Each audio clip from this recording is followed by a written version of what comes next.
अस्सलाम वालेकुम, क्या हाल चाल हैं सबके। उम्मीद है सब खैर खैरियत से होंगे, मज़े में होंगे। रमज़ान की आमद है और हम लोगों की पूरी कोशिश होती है कि हम कुछ चीज़ें बना के सेव कर लें जो हम लोगों के इजीली रमज़ान में हम उसको यूज़ कर सकें और ज़्यादा से ज़्यादा हम अपनी इबादत पे फोकस कर सकें।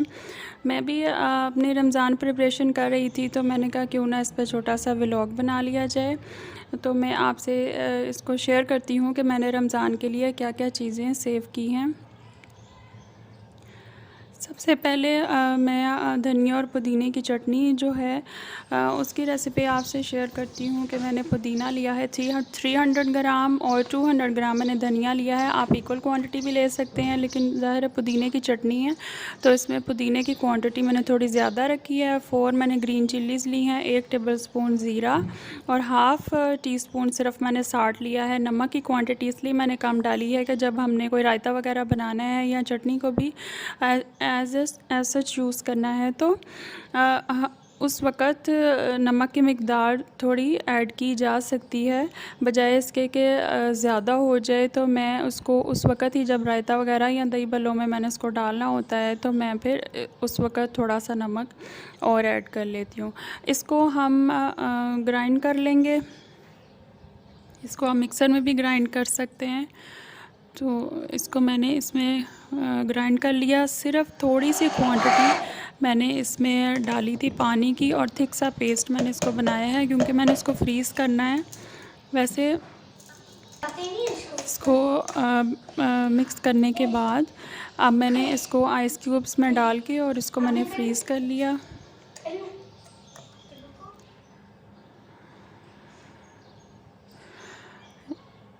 इससे बहुत ज़्यादा टाइम बच जाता है और हम लोग बना के तो इससे फिर फ़ायदा उठा सकते हैं। रमज़ान में हमारा से ज़्यादा दिल करता है कि हम ज़्यादा से ज़्यादा इबादत करें और हम लोगों के दौरे कुरान भी चल रहे होते हैं और हमने रमज़ान में तक कंप्लीट करना होता है कुरान शरीफ तर्जुमे के साथ और मुख्तसर खुलासे के साथ। ये चीज़ें छोटी छोटी जो करके रख लेते हैं तो उससे बहुत टाइम सेव होता है। ये आइस क्यूब जम गए तो मैंने इसको ज़िप लॉक बैग में मैंने इसको डाल के रख लिया। और इसी तरह और कुछ छोटी छोटी चीज़ें हैं जो मैं बना के सेव कर लेती हूँ, जैसे कि बॉइल्ड चने होते हैं, वाइट चने मोटे वाले लेके, बच्चे बहुत लाइक करते हैं मोटे वाले को, तो उनको लेके तो 1 केजी मैंने लिया और इसको मैंने सोक कर लिया 2 से 3 घंटे के लिए। तो आप इसको ओवरनाइट भी रख सकते हैं और सोक करने के बाद ये सोक हो गए तो मैंने इनको बॉईल कर लिया पानी डाल के और इसमें 1 चम्मच मैंने इसमें नमक ऐड किया। नमक जैसे कि मैंने पहले कहा कि मैं कम ही ऐड करती हूँ, तो जब चाट वगैरह बनानी हो तो फिर आप उसमें एक्स्ट्रा ऐड कर लेते हैं। मैं दही भल्लों में भी चने ऐड करती हूँ, चाट वगैरह में ये इस्तेमाल हो जाते हैं, या आपने राइस बनाने हैं चनों के तो उसमें भी यूज़ हो जाते हैं। इसको भी मैंने जो है वो बैग में डाल के और फ्लैट करके बिल्कुल इसको भी मैंने फ्रीज़र में रख लिया। फ्लैट रहेंगे तो जगह भी कम कवर करेंगे। इसी तरह ये सब चीज़ें मैंने फ्लैट करके फ्रीज़ की थी। जिंजर गार्लिक पेस्ट भी मैं रमज़ान में बना के रख लेती हूँ। इसको भी मैंने बहुत ही कम क्वांटिटी में पानी ऐड करके, तो ये कम लग रहा था तो मैंने फिर थोड़ा सा और ऐड किया, बस थिक सा इसका पेस्ट तैयार किया और इसको भी आइस क्यूब्स में डाल के मैंने फ्रीज़ कर लिया। बहुत सा काम जो है वो सिमट जाता है और जल्दी जल्दी खाना बनाना होता है इफ्तारी के वक्त, तो बस झटपट तैयार हो जाता है। इनको मैंने अभी ज़िप लॉक बैग में करके फ्लैट क्यूब्स मैंने डाल लिए। अदरक का पेस्ट भी रेडी हो चुका, तो अदरक को भी मैंने इसी तरह बैग में डाल के रख लिया। आप चाहें तो प्याज को भी फ्राई करके रख सकते हैं और टमाटर हल्के से बॉईल करके उनका पील ऑफ करके तो आप उनको भी ब्लेंड करके प्यूरी बना के आप उसको भी फ्रीज़ कर सकते हैं। लेकिन मैं प्रेफर करती हूँ कि फ़्रेश ही हों ऑनियन और टमाटो मैं फ़्रेश ही यूज़ करती हूँ। तो आप अगर ज़्यादा टाइम सेव करना चाहते हैं तो आप इन चीज़ों को भी रख सकते हैं। प्याज को गोल्डन ब्राउन करें और उसको तो आप किसी भी एयर टाइट जार में सेव कर सकते हैं। अगर अभी तक चैनल सब्सक्राइब नहीं किया तो ज़रूर कर लें और बेल आइकन को भी दबा दें ताकि आप मोर वीडियोज़ को एंजॉय कर सकें। और मैंने बनाई इमली की चटनी। इमली मैंने ली थी यहाँ 500 ग्राम और बहुत शौक़ से खाई जाती है, तो इसको मैं ज़रा ज़्यादा क्वांटिटी में बना लिया और इसको उसके अंदर मैंने इतना पानी डाला कि ये बिल्कुल इसके अंदर जो है वो डूब गई थी।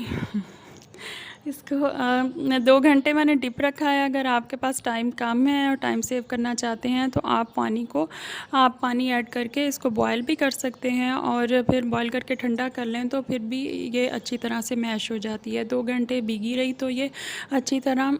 अब मैंने इसको मसल के तो अब मैंने इसको कोई भी स्ट्रेनर लेके तो उसके अंदर इसको स्ट्रेन करना है।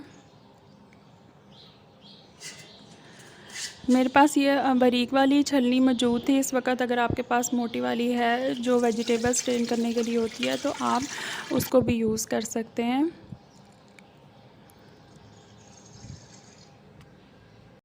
स्ट्रेन करने के बाद इसके छलनी में डालने के बाद तो आपने इसमें थोड़ा थोड़ा पानी ऐड करते जाना है और अच्छी तरह आपने इसके पल्प को निकाल लेना है। थोड़ा थोड़ा मैश करेंगे साथ साथ ताकि जो इसका पल्प है वो अच्छी तरह से हमें मिल जाए। और थोड़ा थोड़ा पानी ऐड करेंगे। ये ज़्यादा बारीक थी इसलिए मुझे ज़्यादा टाइम लगा, लेकिन थोड़े से टाइम के बाद बहुत अच्छा सा मेरे पास इमली का पल्प आ गया था। मोटे स्ट्रेन से ज़रा जल्दी हो जाती है।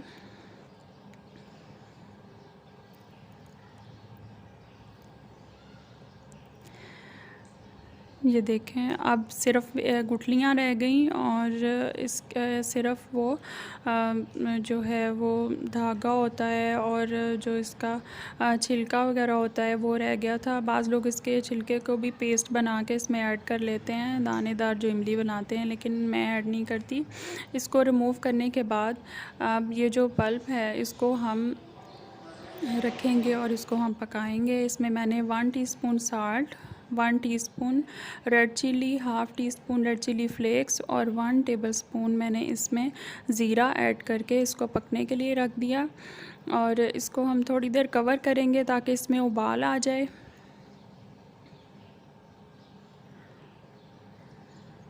और उबाल आने के बाद हम इसको हटा देंगे और इसको हम थिक सा पेस्ट इसका तैयार करेंगे। थोड़ी सी थिक हो जाएगी तो हम इसमें शुगर ऐड कर देंगे। शुगर की क्वांटिटी आप अपने हिसाब से भी डाल सकते हैं। मैंने 500 ग्राम इमली थी तो इसमें मैंने 400 ग्राम शुगर ऐड किया है। आप चाहें तो इक्वल क्वांटिटी भी ऐड कर सकते हैं। 500 ग्राम इमली और 500 ग्राम ही शुगर, 400 ग्राम शुगर ऐड की और साथ ही मैंने 2 टेबलस्पून भर के मैंने इसमें जिगरी ऐड की है, गुड़ पिसा हुआ, या आप गुड़ भी ऐड कर सकते हैं 2 टेबलस्पून। और ये डालने के बाद हमने चीनी के पानी को खुश्क करना है और उसको अच्छी तरह मिक्स करना है।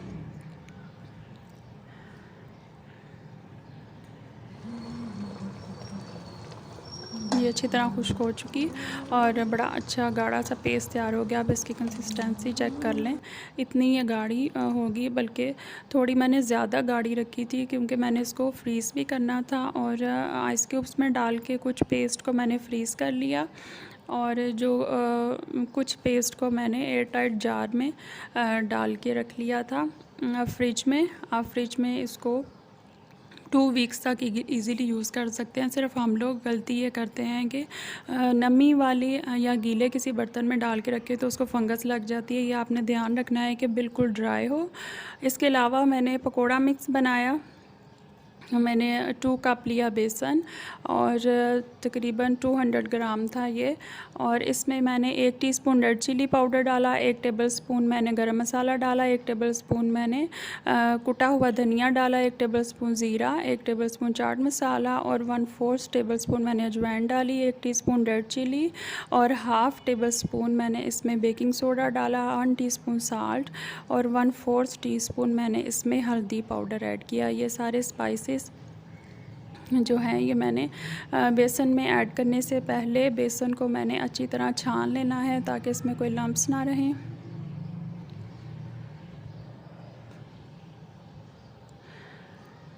अच्छी तरह छान लेने के बाद इसमें स्पाइसेस ऐड करने हैं, और काम कर रहे हो तो ईमान फ़ातिमा ना आए तो ईमान फ़ातिमा आ चुकी थी और मसाले जी मैंने ऐड करने हैं, तो बस शामत आ गई मसालों की।